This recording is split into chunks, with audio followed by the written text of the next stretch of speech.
December 17, 1944. The snow-covered forests of the Ardennes region in Belgium became the stage for Germany's final major offensive on the Western Front.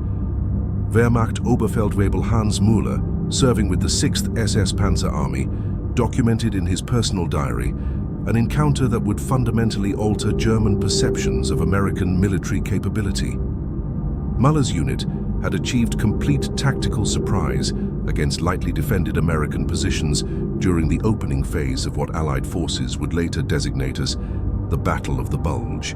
The German assault force, numbering approximately 200,000 troops supported by roughly 1,000 armored vehicles, had penetrated American lines with initial success.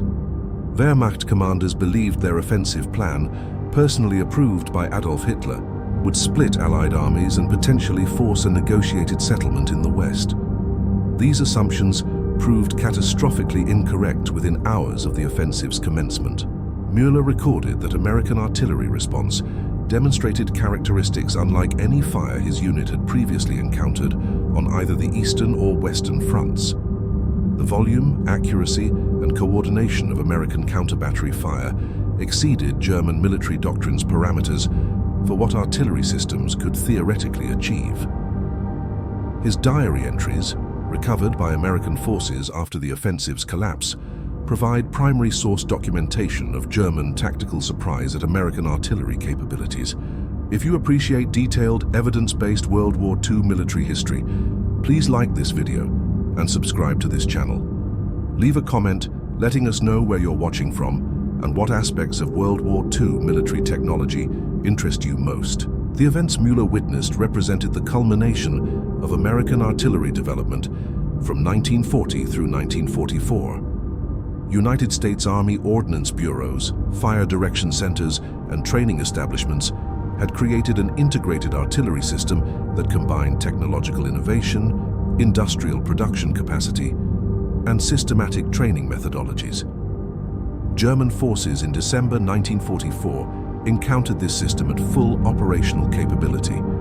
German military personnel transferred from Eastern Front combat operations to Western Front assignments between 1943 and 1944 brought with them operational assumptions derived from 2 to 3 years of combat against Soviet artillery forces. These assumptions, documented in Wehrmacht after-action reports and personal accounts, proved dangerously inaccurate when applied to American artillery operations. Soviet artillery doctrine during this period emphasized mass fire from large concentrations of guns. Red Army artillery units typically employed ranging shots to establish target coordinates before commencing fire-for-effect missions. This procedure provided Wehrmacht units with advance warning, typically 30 to 60 seconds, allowing troops to seek available cover. German infantry and armor developed counter-tactics based on this predictable Soviet fire pattern. Gefreiter Otto Schmidt, captured with Afrika Korps remnants near Tunis in May 1943, had served 2 years on the Eastern Front before his North African deployment. His post-war interview, conducted by American military historians in 1947, provides comparative analysis of Soviet and American artillery procedures. Schmidt stated that his unit, occupying a defensive position in a wadi formation north of Tunis, expected standard artillery response patterns based on Eastern Front experience. Schmidt's unit observed an American L-4 Grasshopper observation aircraft operating at approximately 500 meters altitude. Wehrmacht troops, accustomed to unarmed Soviet reconnaissance aircraft, did not perceive this as immediate threat. The Piper J-3 Cub variant, designated L-4, carried no offensive armament and appeared to conduct routine reconnaissance photography. Approximately 3 minutes after the aircraft's departure, Schmidt's company position received concentrated artillery fire without preceding ranging shots. Shells from multiple batteries achieved simultaneous impact, employing both airburst and ground-burst fusing patterns. Fire for effect commenced immediately, without the preliminary ranging salvos German troops expected based on Soviet artillery procedures. Schmidt's company, numbering 123 personnel, sustained casualties, reducing effective strength to 11 survivors within the first 30 seconds of bombardment. The L-4 Grasshopper aircraft represented a critical component of American artillery observation methodology. United States Army artillery battalions deployed these lightweight observation platforms to provide forward observers with elevated vantage points for target identification and fire adjustment. The aircraft's two-seat configuration accommodated a pilot and an artillery officer qualified as forward observer. Radio equipment allowed direct communication with fire direction centers, enabling rapid fire mission requests. Wehrmacht troops learned through repeated encounters that L-4 aircraft presence indicated imminent artillery fire. German military intelligence reports from 1943-1944, preserved in post-war archives, documented systematic German efforts to engage these observation platforms with anti-aircraft fire. However, the aircraft's slow speed, low-altitude operations and maneuverability made successful interception difficult for standard German anti-aircraft weapons. The foundation of American artillery superiority lay not in individual weapon systems, but in comprehensive fire direction methodology developed between 1940 and 1944. United States Army artillery doctrine underwent fundamental transformation during this period, shifting from battery-level fire direction to centralized fire direction centers capable of coordinating multiple battalions simultaneously. German artillery doctrine, established during the 1930s and modified through combat experience, allocated fire direction responsibility to individual battery commanders. Each artillery battery calculated firing solutions independently using field-expedient methods and standard firing tables. This decentralized approach provided battery commanders with operational flexibility but limited coordination between batteries. American fire direction centers, by contrast, collected firing data from all batteries within a battalion or higher formation, computed optimal firing solutions at a central location, and transmitted fire commands to individual batteries. This centralization enabled coordination of fire from dozens of guns simultaneously, allowing concentration of firepower on single targets or distribution of fire across multiple targets with precise timing. Lieutenant Friedrich Bauer, a Wehrmacht artillery officer with extensive counter-battery experience on the Eastern Front, examined captured American fire direction center documentation in late 1943. Bauer's letters, discovered in German military archives decades after the war, expressed initial skepticism regarding American procedures. He stated that the coordination described in captured documents appeared theoretically impossible, given the computational requirements and communication complexity involved. Bauer witnessed American fire direction procedures firsthand near Anzio in early 1944. His unit tracked an American L-4 observation aircraft and prepared to displace artillery positions according to standard German counter-battery doctrine. Before German guns could relocate, American counter-battery fire struck all 6 gun positions simultaneously. Bauer calculated that American fire direction centers had processed observation data, computed firing solutions for multiple batteries at varying ranges, and delivered coordinated fire in less time than German procedures required for basic range calculation. The technical foundation enabling rapid American fire direction was pre-computed firing tables. United States Army Ordnance Departments employed hundreds of civilian mathematicians, predominantly women, to calculate firing solutions for every conceivable combination of variables affecting artillery trajectories. These calculations accounted for wind speed, wind direction, air temperature, air density, propellant temperature, barrel wear characteristics, and altitude differentials between gun and target positions. Hauptmann Werner Hoffmann, a Wehrmacht artillery officer with doctoral training in mathematics, examined American firing tables after Germany's surrender.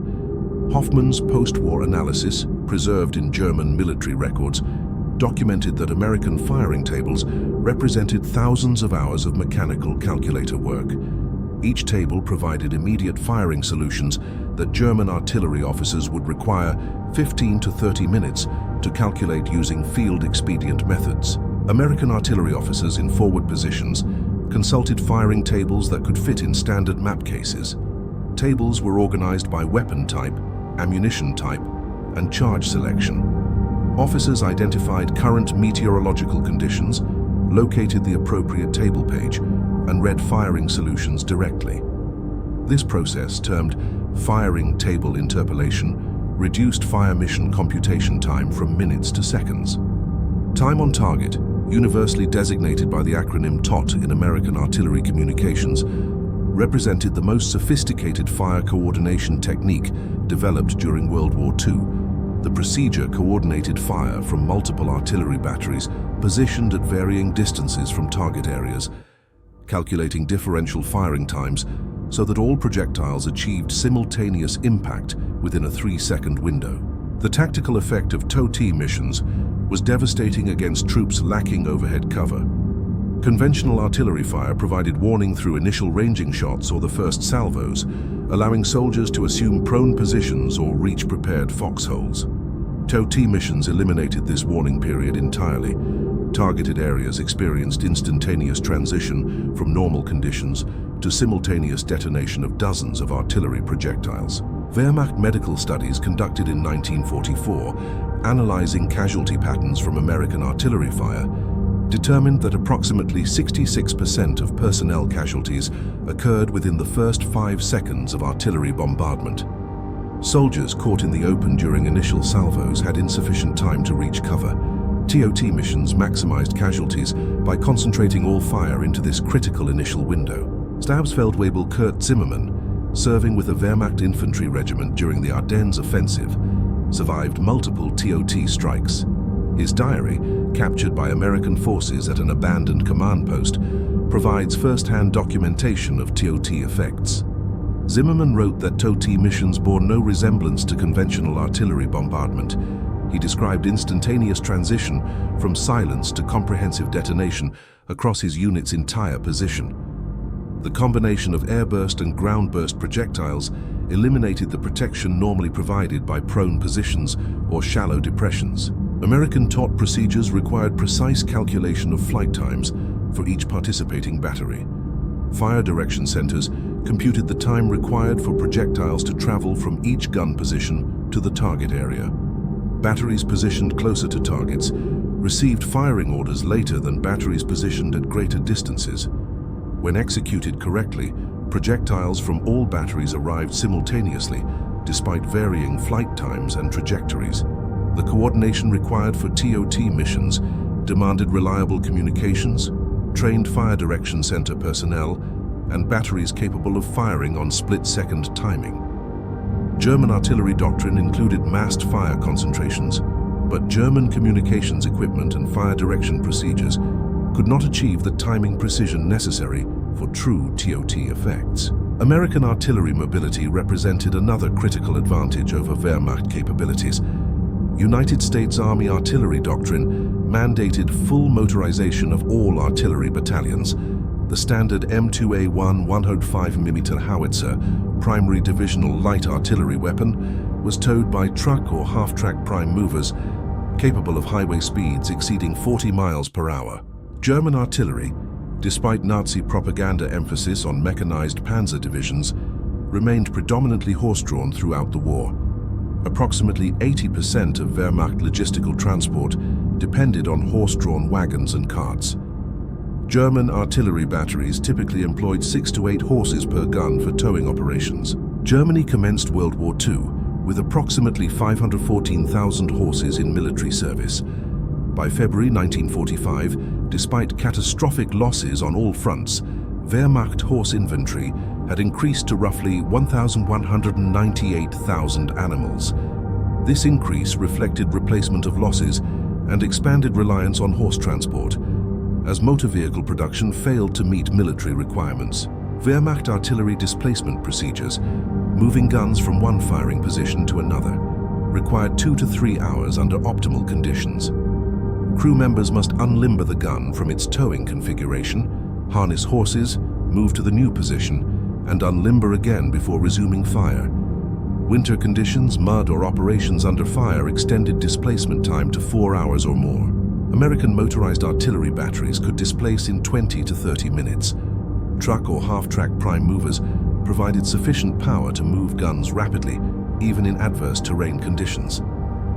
Gefreiter Paul Richter, assigned to a Wehrmacht artillery battery in Normandy, maintained a detailed diary documenting his unit's operations. Richter observed American artillery batteries conduct displacement during active combat operations, completing the entire evolution in approximately 20 minutes. He noted that his own battery required minimum 2 hours for equivalent displacement under ideal conditions.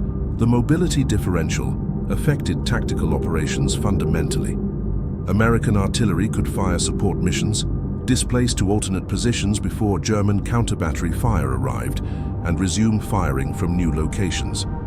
Wehrmacht artillery, constrained by horse-drawn transport limitations, often remained in original positions until destroyed or overrun by advancing Allied forces. Rock Island Arsenal and other American ordnance facilities produced 8,536 M2A1 105mm howitzers during the war. Each United States Army infantry division included 36 of these howitzers, organized into 3 battalions of 12 guns each. Additional 155mm howitzer battalions, equipped with 12 M1 155mm howitzers, firing 43-kilogram projectiles to ranges exceeding 14,000 meters, provided heavy fire support. The variable time fuse, designated VT fuse in American military nomenclature, represented the most significant artillery ammunition advancement of World War II. Development of proximity fusing technology commenced in 1940 through collaborative efforts by United States Navy Bureau of Ordnance, National Defense Research Committee, and multiple private research laboratories. The VT fuse incorporated miniature radio frequency transmitter and receiver circuits in the projectile's nose. The transmitter broadcast continuous radio signals during projectile flight. When the projectile approached the ground or any substantial object, reflected signals triggered the detonation circuit. This mechanism ensured detonation at optimal altitude for maximum fragment dispersion, typically 10 to 20 meters above ground level. Conventional artillery fusing required manual time setting before firing. Artillery crews calculated projectile flight time to target, then set mechanical time fuses accordingly. Variables including wind, temperature, barrel wear, and propellant characteristics affected actual flight time. Even minor calculation errors resulted in premature detonation at excessive altitude or ground impact before detonation. VT fuses eliminated these variables entirely. Projectiles automatically detonated at optimal height, regardless of environmental conditions or flight time calculations. Testing demonstrated that VT-fused projectiles achieved effective airburst detonation rates exceeding 95%, compared to 5 to 10% effectiveness for manually set time fuses. The United States Navy employed VT fuses in combat for the first time on January 5, 1943. USS Helena, operating off Guadalcanal in the Solomon Islands, engaged Japanese dive bomber aircraft with 5-inch anti-aircraft guns firing VT-fused projectiles. Helena achieved successful intercept with only 2 to 3 salvos, demonstrating effectiveness far exceeding conventional anti-aircraft fusing. Throughout 1943 and 1944, United States Navy vessels employed VT fuses extensively in anti-aircraft operations throughout the Pacific Theater. Royal Air Force and United States Army Air Forces deployed VT-fused anti-aircraft projectiles against German V-1 flying bombs over England in 1944. Test data indicated VT fuses destroyed approximately 79% of all V-1 targets engaged, compared to roughly 25% destruction rates with conventional fusing. Security concerns prevented VT fuse deployment in ground artillery roles over Europe until late 1944. United States military leadership feared that unexploded VT-fused projectiles falling in German-controlled territory would allow German scientists to reverse engineer the technology. This concern proved well-founded, as German research programs had attempted proximity fuse development without achieving reliable production models. General Dwight D. Eisenhower, Supreme Commander Allied Expeditionary Force, personally requested authorization to employ VT fuses in ground artillery roles during the Ardennes offensive. Eisenhower argued that VT fuse effectiveness justified security risks, particularly given the critical tactical situation developing in Belgium. Pentagon leadership initially denied Eisenhower's request, maintaining security protocols that prohibited VT fuse use over German-controlled territory. Eisenhower protested vigorously through command channels, emphasizing that German offensive operations threatened to achieve significant penetrations of American defensive lines. Formal authorization for VT fuse employment in ground artillery arrived on December 19th through 21st, 1944, approximately 3 to 5 days after the German offensive commenced. This authorization marked the first employment of VT fuses against ground forces in the European theater. American artillery battalions received VT-fused ammunition through priority supply channels. Forward observers received instructions on appropriate employment conditions, emphasizing use against troops in the open or in field fortifications lacking overhead cover. The effectiveness of VT fuses against ground troops exceeded even optimistic projections. Naval anti-aircraft testing had demonstrated VT fuses increased lethality 3 to 4 times compared to conventional fusing.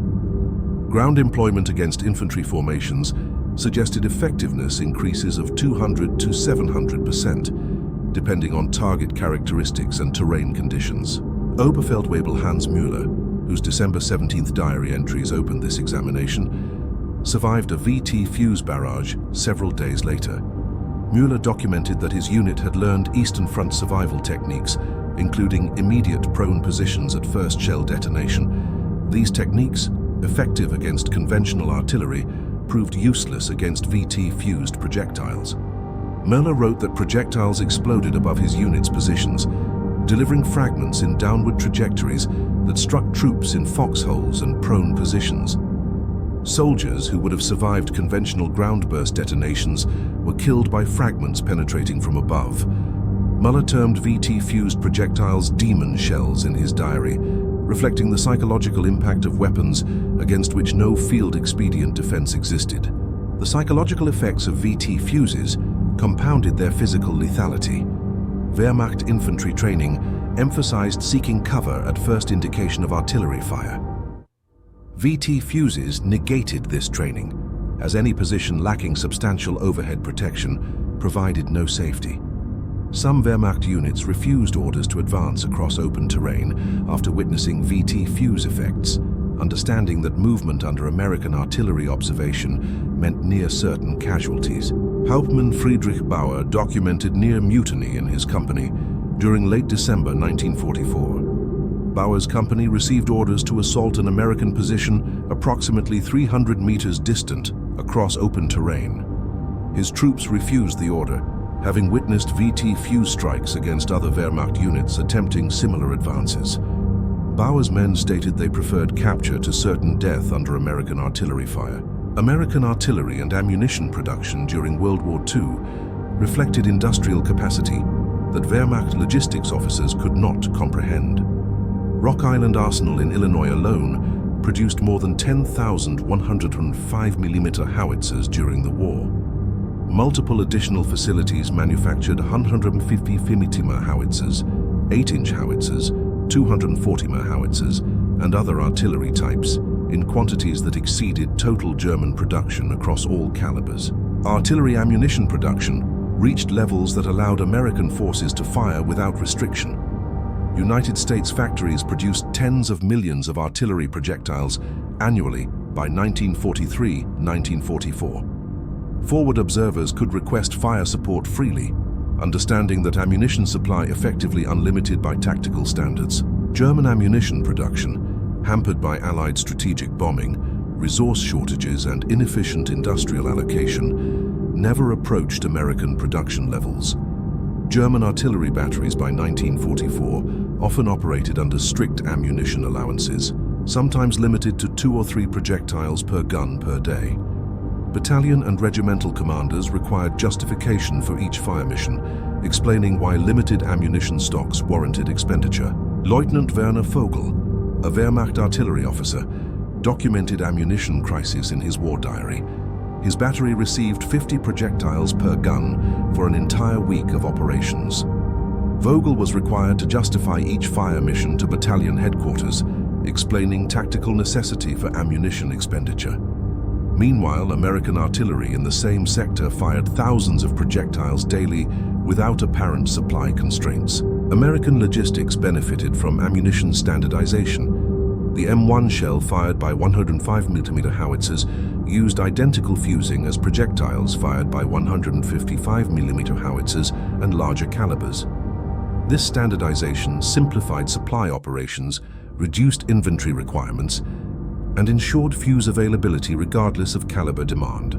German ammunition production suffered from multiple fuse designs and caliber variants. German ordnance depots frequently reported shortages of specific fuse types or projectile lots, even when overall ammunition stocks remained adequate. This fragmentation reflected Germany's industrial mobilization failures and inability to impose standardization across competing design authorities. The ammunition supply disparity manifested in tactical doctrine differences. German artillery doctrine emphasized careful target selection and massed fire on high-value targets only after thorough planning and approval. American doctrine emphasized responsive fire immediately available to support infantry operations. An American infantry platoon leader could request and receive artillery support within 3 minutes. A German platoon leader might wait hours for fire support if any arrived at all. The Ardennes offensive, Germany's final major attack in the West, demonstrated American artillery superiority with devastating clarity. German planning assumed that fog and overcast weather would neutralize American air superiority. Wehrmacht planners correctly assessed that American tactical aircraft could not operate effectively in poor visibility conditions. They fundamentally miscalculated by assuming American artillery required air observation. During the offensive's opening days, over 200,000 Wehrmacht troops and approximately 1,000 armored vehicles achieved significant penetrations against surprised American forces. German spearheads advanced 50 kilometers into American-held territory, threatening to reach the Meuse River and split Allied armies.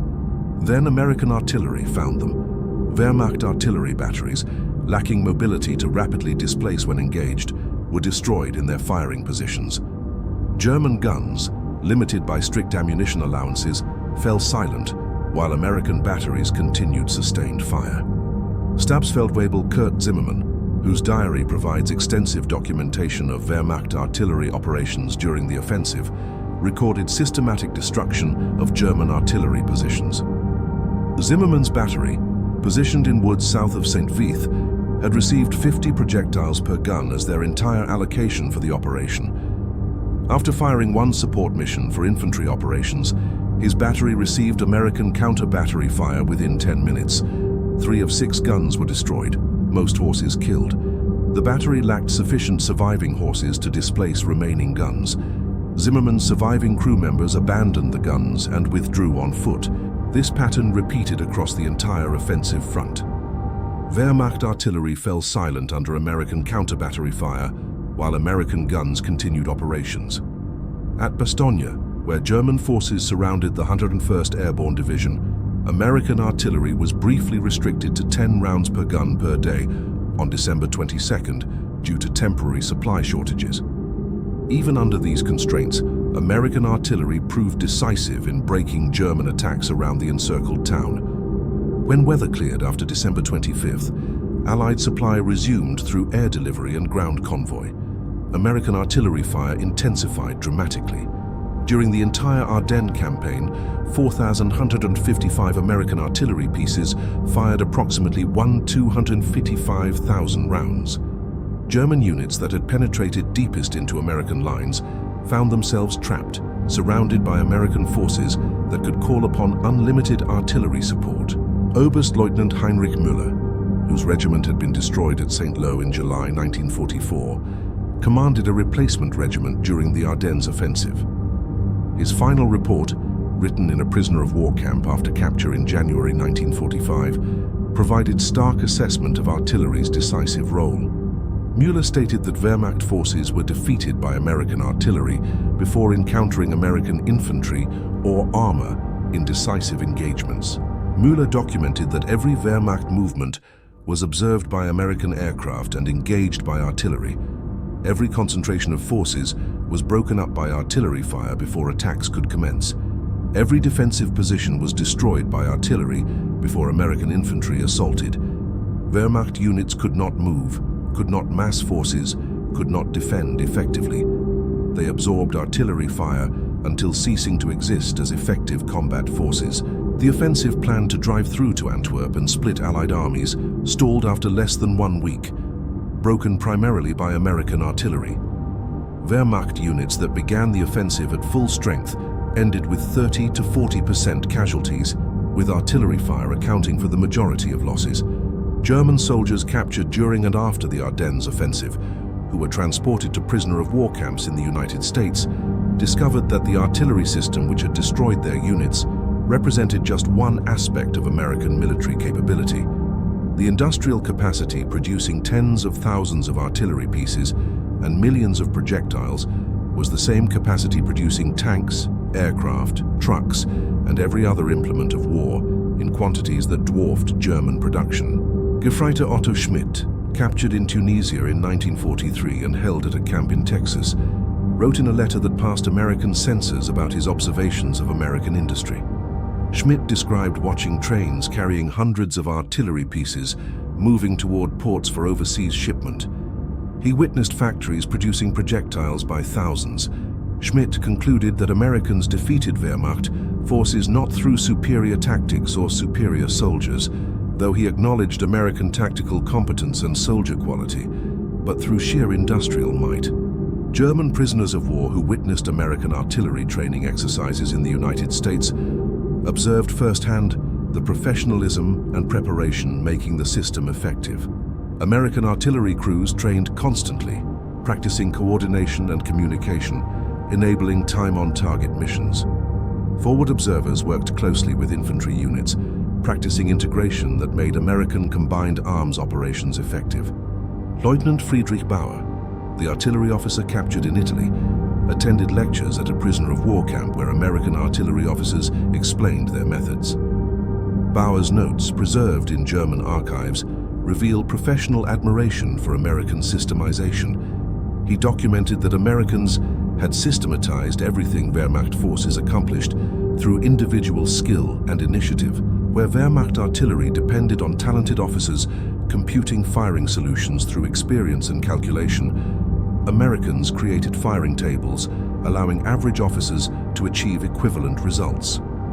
Where Wehrmacht forces depended on skilled radio operators maintaining communication under difficult conditions, Americans produced radios so reliable that minimally trained operators could maintain contact. Bauer concluded that Americans had transformed artillery from art into industrial process, repeatable and scalable. German prisoners' technical appreciation extended to broader realization that German propaganda about American military weakness had been completely false. Americans they encountered both as battlefield enemies and as prison camp captors demonstrated professional competence, industrial capability, and organizational skill exceeding German capabilities in nearly every dimension. Oberfeldwebel Hans Müller, whose diary chronicled his Ardennes experiences, was captured during the offensive's collapse. His later diary entries, written in prisoner of war camp, reflect complete reversal of earlier beliefs. Müller wrote that Wehrmacht soldiers had been told Americans were inferior soldiers lacking fighting spirit, dependent on material superiority because they lacked skill and courage of German soldiers. Müller termed these claims lies. Müller acknowledged American soldiers fought with courage and skill, but also fought with overwhelming material advantages that German courage and skill could not overcome. Most significantly, Americans fought with an artillery system so advanced that Wehrmacht forces had no effective counter. This, more than any other factor, defeated German forces in the West.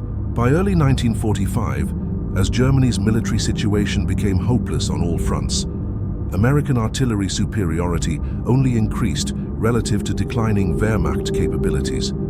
German ammunition production collapsed under sustained Allied strategic bombing. German artillery units lost experienced crews to casualties and received inadequate replacements. German horses, essential for moving artillery, died by thousands from overwork, inadequate fodder, and American fire. Wehrmacht batteries that had operated with 6 guns at the war's beginning now operated with 2 or 3 guns, if any remained functional. Some divisions had no functional artillery at all by March 1945. American artillery, by contrast, continued growing stronger. United States factories produced more artillery pieces in 1944 than any previous year. Ammunition production reached levels allowing American forces to fire without any restriction. New technologies, including improved fire direction computers and better radio equipment, enhanced effectiveness further. By April 1945, single American artillery battalions could deliver overwhelming firepower on demand. Multiple corps artillery could coordinate fire on area targets, saturating entire map grid squares with projectiles. Forward observers could call down destruction on any target within minutes, confident that accurate fire would arrive quickly. German survivors of final battles carried profound respect for American artillery. Hauptmann Werner Hoffmann, the mathematics professor who had analyzed American firing tables, was captured in the Ruhr Pocket in April 1945. His final military report, written for American intelligence officers, provided professional analysis of American artillery effectiveness. Hoffmann assessed that American artillery system represented the culmination of industrial-age warfare. Americans had applied industrial methods, including mass production, standardization, and systematic training to create a weapon system of unprecedented effectiveness. Individual German artillery pieces might be superior in design. Individual German artillery officers might match American skill. But Americans had created a system that did not depend on individual superiority. American system produced consistent, overwhelming, rapidly delivered firepower, regardless of individual skill levels. This systemization represented revolution in warfare that Germany never matched and could not match given industrial limitations. In decades after the war, historians analyzing American military effectiveness in World War II identified artillery as perhaps the single most important advantage. American forces possessed over Wehrmacht opponents, while tanks and aircraft received public attention. It was artillery that broke German attacks, supported American advances, and inflicted substantial casualties in the Western theater. German military professionals studying their defeat after the war consistently identified American artillery superiority as decisive factor. General Franz Halder, former chief of the German General Staff, wrote in post-war analysis that American artillery achieved what Wehrmacht doctrine believed impossible. Americans transformed artillery from supporting arm into dominant weapon system. American coordination, fire control, logistics, and industrial production created artillery force that could not be matched or countered.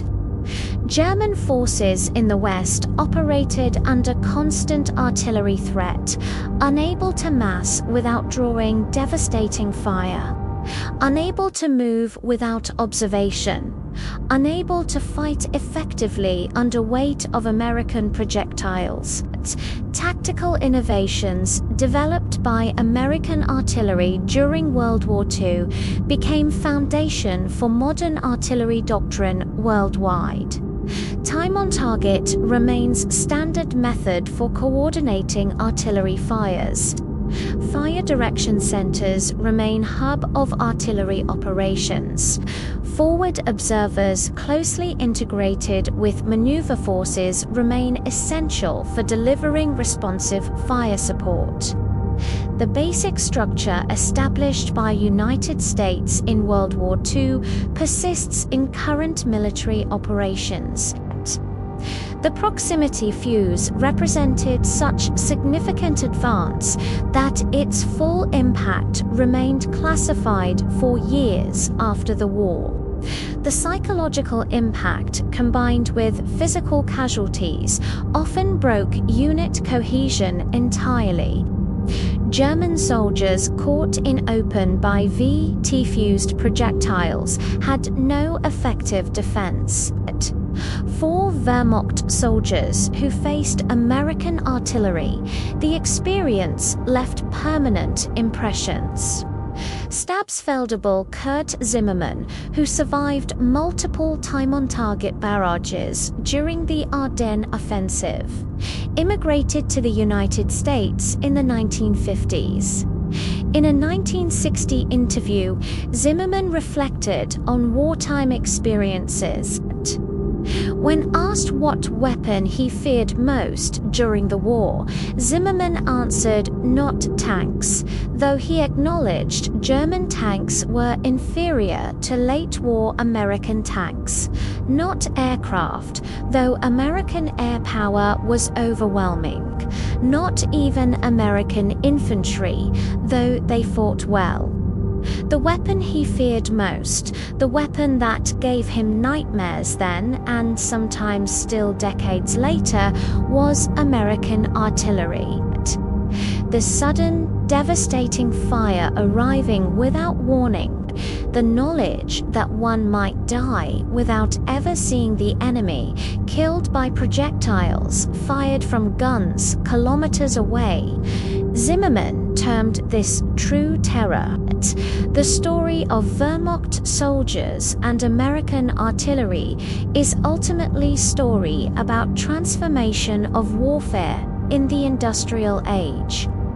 Individual courage and tactical skill remained important, but they were overshadowed by industrial production, systematic training, and organizational efficiency. Americans had created systems that amplified capabilities of average soldiers, making them more effective than exceptional German soldiers fighting with inferior systems and inadequate support. The artillery that broke German forces in World War II was not product of single innovation or brilliant individual. It was product of systematic analysis, industrial application, comprehensive training, and abundant resources. It represented American military power at its most effective. Using industrial capacity and organizational skill to create overwhelming combat power. For German soldiers who faced this system, the experience was transformative. They entered the war believing in German superiority. They ended the war understanding that American industrial might and organizational capability had surpassed German capabilities in every measurable dimension. They had learned to fear American artillery above all other weapons, for it represented the unbridgeable gap between German methods and American industrial warfare.